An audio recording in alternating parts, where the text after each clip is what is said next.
rồi nè. Anh ấy không cho qua chơi đấy. Cái con chơi con. Thì chơi thử được luôn ai mình chơi nhau nè. Nhưng không bài tiệc nhau rồi, nhưng tin đôi nhau nè.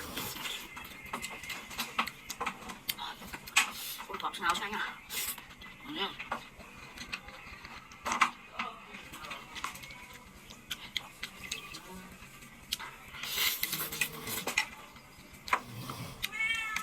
Nhà bạn nè. Vừa từng con dọc đi. Nhầm.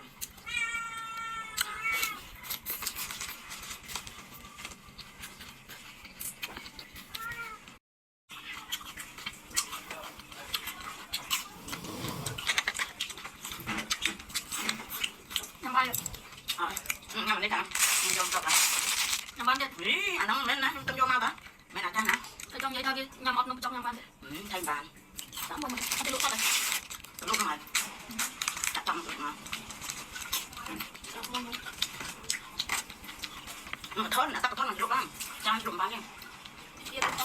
Một thớn.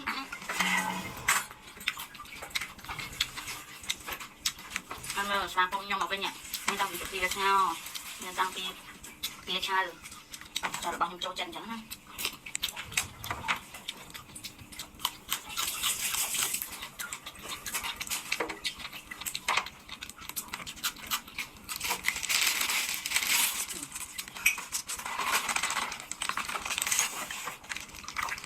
Nè, con anh mua để cái bắn mất nhau. Trời chăm mà.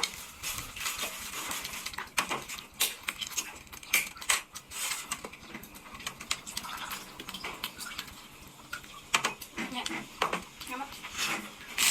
Nè, anh ba con nhưng mà vẫn trong mỏng nhỉ. Luôn chắc là anh tích.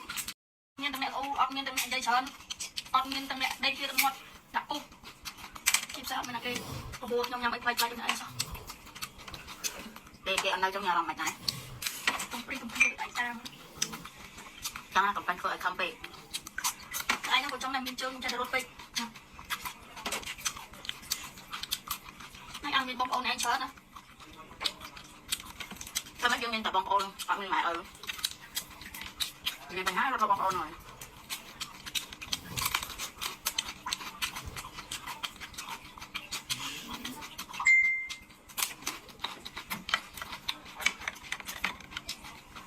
Anh không cách ha. Rồi anh làm thằng hộp và năng hơi. Mà chia sẻ ông với anh không? Mấy bình. Mưa tổng vơ này anh đá này. Hai này anh lo được nhau bằng anh kia thôi. Có còn lên mà liền kia rồi. Chứ. Anh tổng vơ lo không, chứ không đi lo hết. Chả lo là thằng cá không? Không, tụi nó cùng nhau nữa không? Thôi lên món cho ba này.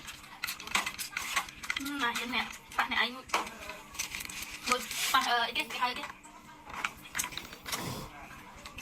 anh cũng riêng cả làm chụp tầng này chẳng riêng cả làm chụp mà đây ngay coi con anh đẹp không trong phòng ốc mà